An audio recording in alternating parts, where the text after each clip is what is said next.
สบายดีบรรดาท่านที่เคารพนับถือและฮักแพงทั้งหลายมื้อนี้พ่อใหญ่แก๊สสิมาอ่านประมวลกฎหมายอาญาปี 2017 มาตรา 313 การละเมิดระเบียบการจำหน่ายไฟฟ้าหรือน้ำประปา บุคคลใดที่มีหน้าที่รับผิดชอบในการจำหน่ายไฟฟ้าหรือน้ำประปาหากได้ละเมิดระเบียบการจำหน่ายไฟฟ้าหรือน้ำประปาด้วยการตัดการจำหน่ายไฟฟ้าหรือน้ำประปาโดยบ่มีเหตุผลหรือบ่มีการแจ้งเตือนล่วงหน้าภายใน24ชั่วโมง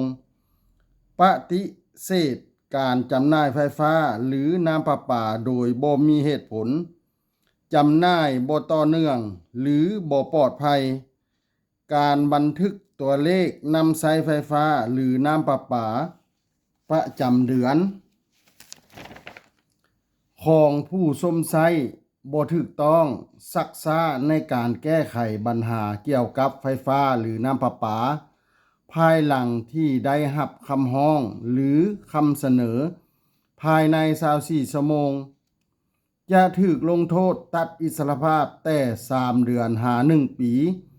หรือดัดสร้างโดยบ่ตัดอิสรภาพและจะถูกปรับใหม่แต่3 ล้านกีบหา10 ล้านกีบถ้าถึกใจให้กดไลค์กดแชร์กดติดตามพ่อใหญ่แก๊สหน่อยเด้อถ้าอยากให้พ่อใหญ่แก๊สอ่านกฎหมายหยังมาตราใดให้คอมเมนต์มาเด้อขอขอบใจ